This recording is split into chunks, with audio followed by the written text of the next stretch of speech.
પીએમશ્રી ખરસી પ્રાથમિક અને ઉચ્ચતર પ્રાથમિક શાળા ખાતે શાળાના શિક્ષકોને ગ્રામજનોના સહયોગથી ખૂબ જ ભવ્ય રંગોત્સવ અને વાલી સંમેલનનું કાર્યક્રમનું આયોજન કરવામાં આવ્યું હતું। ત્યારે આવો કાર્યક્રમ કેમ દરેક સરપંચે પોતાના ગામમાં કરવો જોઈએ, જુઓ।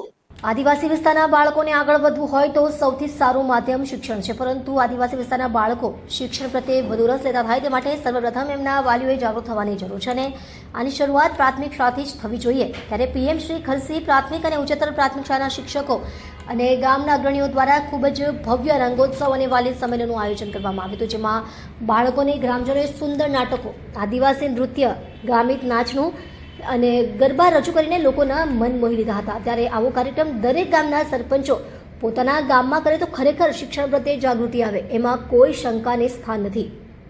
આ પ્રસંગે ટાર્ગેટ કોચિંગ એન્ડ કોમ્પ્યુટર એકેડમીના ડિરેક્ટર અને પત્રકાર ડોક્ટર બિંદેશ્વરી શાહે જણાવ્યું હતું કે જીવનમાં જીતવાની મજા ત્યારે આવતી હોય છે જ્યારે લોકો રાહ જોઈને બેઠા હોય કે તમે હારી જશો, અને દુનિયાના કોઈની ઘડિયાળમાં 24.5 કલાક નથી। તેથી તમે સમયનો સદુપયોગ કરો, સફળતા એક દિવસ અવશ્ય મળશે। આ પ્રસંગે શાળા દ્વારા ગામના જે વિદ્યાર્થીઓએ સરકારી નોકરી મેળવી હોય કે શાળા અને ગામનું નામ રોશન કર્યું હોય તેમનું સન્માન કરવામાં આવ્યું હતું।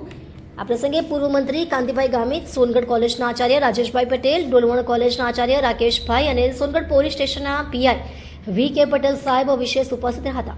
આ કાર્યક્રમથી પ્રેરિત થઈને પત્રકાર એકતા પરિષદ તાપીના મહામંત્રી ડોક્ટર બિંદેશ્વરી શાહ દ્વારા ખરસી ગામના તમામ વિદ્યાર્થીઓ આગળ વધે તે માટે મફત સ્પોકન ઇંગ્લિશ ક્લાસ કરવાની જાહેરાત કરવામાં આવે છે,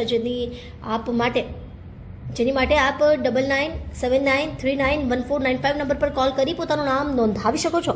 આ પ્રસંગે ગામના અગ્રણીઓએ શું કહ્યું, આવો સાંભળીએ। હેતલ કોકણી, તાપી। મારું નામ ડોક્ટર ચંદ્રશેખર લીમજીભાઈ ગામિત, હું વ્યાખ્યાતા સરકારી પદવી વિહારા જીતો તાપી।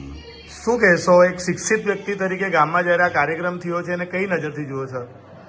જે આ કાર્યક્રમ થઈ રહ્યો છે રંગોત્સવ, કે આપણે ભેદભાવને ભૂલ્યા વગર અને ભૂલીને પછી આપણે એને આગળ વધારવાને માટે આપણે પ્રેમ, એક ખુશી અને આગળ આપણે બધા માટે એકતામાં જાળવી રાખીને અને વિદ્યાર્થીઓનું જે શૈક્ષણિક મૂલ્યને જે આપણે ભાર આપી રહ્યા છે અને આગળ પ્રોત્સાહિત કરવા માટે અમે આ રંગોત્સવની ઉજવણી કરી રહ્યા છીએ।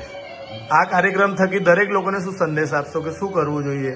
આ કાર્યક્રમ દ્વારા એકતામાં રહીને આપણે આ મોટો બહોળો પ્રોગ્રામ કરવો જોઈએ અને આગળ વધીને કે આપણે દેશનું નામ અને ગામનું નામ તેમજ આપણું શહેરનો વિસ્તારનો વિકાસ કરીને આગળ એનું નામ રોશન કરવા માટે આપણે આગળ વધવું જોઈએ। આજના વિદ્યાર્થીઓ સાયન્સથી ગભરાય છે, સાયન્સ છોડી રહ્યા છે, આર્ટ્સ કોમર્સ તરફ જાય છે, ઇઝી લાગે છે એટલે તે તરફ જાય છે, ત્યારે શું કહેશો?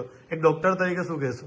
એક ડોક્ટર તરીકે હું એક પ્રેરણા આપું છું કે આપણે જે દુનિયામાં ચાલી રહ્યા છે એ એક સિદ્ધાંત તરીકે ચાલી રહ્યા છે અને વિજ્ઞાનના સિદ્ધાંત પર આપણા આધાર છે, તો હંમેશા વિજ્ઞાન લઈને આગળ વધે અને હંમેશાને માટે આપણા આદિવાસી બાળકો એ વૈજ્ઞાનિક શોધમાં અને શોધખોળની અંદર એ ખગોળશાસ્ત્રીની અંદર એ લોકો પ્રવેશ પામે એવી હું શુભેચ્છા રાખું। લોકો ગભરાય છે બાળકો, તો શું ખરેખર સાયન્સ ગભરાવા જેવું છે કે 11 અઘરું નથી, પણ એક ટ્વિસ્ટેડ છે અને એને એક સહેલું છે અને સહેલાને આપણે અઘરું બનાવી દે છે, પણ એ અઘરાને માટે આપણે હંમેશાને એક માર્ગ માટે આપણે સિદ્ધાંત પર ચાલવું અને નિયમ પર ચાલીને આપણે આગળ વધીને વિદ્યાર્થીઓને આપણે શિક્ષણ તરફ આપણે વાળી શકીએ છીએ। જી, થેન્ક યુ।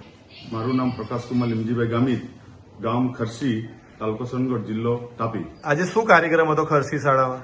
અમારા ખરસી શાળામાં આજે રંગોત્સવ અને વાલી સંમેલનનું આયોજન હતું।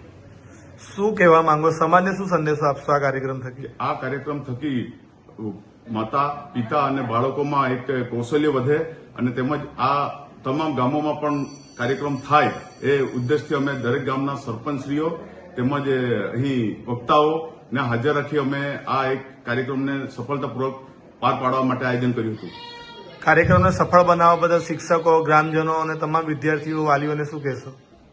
આ જે કાર્યક્રમ થાય એ કાર્યક્રમ થકી વિદ્યાર્થી આગળ વધે, માતા પિતા બાળક પ્રત્યે પૂરતું ધ્યાન આપે, તેમજ શિક્ષકને પણ જઈને રૂબરૂની મુલાકાત કરી એ પોતાના બાળકને આગળ વધવા માટે ખાસ પ્રયત્ન કરે એ આયોજનથી અમે આ આયોજન કર્યું હતું। જી, થેન્ક યુ। મારું નામ રવિન્દ્રભાઈ શાંતિભાઈ ગામિત, હું ગામના અગ્રણી વ્યક્તિ છું। શું કહેશો આ કાર્યક્રમ વિશે જે આજે થયો? આ કાર્યક્રમ દ્વારા હું ગામના દરેક વાલીઓને, વિદ્યાર્થીઓને અને આજુબાજુ ગામથી આવેલા દરેક સરપંચીઓને એટલું જ કહેવા માંગુ છું કે મારા ગામમાં જે રંગોત્સવ અને વાલી સંમેલન એ સફળ થયું અને એ જ સફળતાનું ધ્યાન રાખી તમે પણ આપણા પોતપોતાના ગામમાં આવું આયોજન કરે એવું હું દરેકને વિનંતી કરું છું. જી, થેન્ક યુ.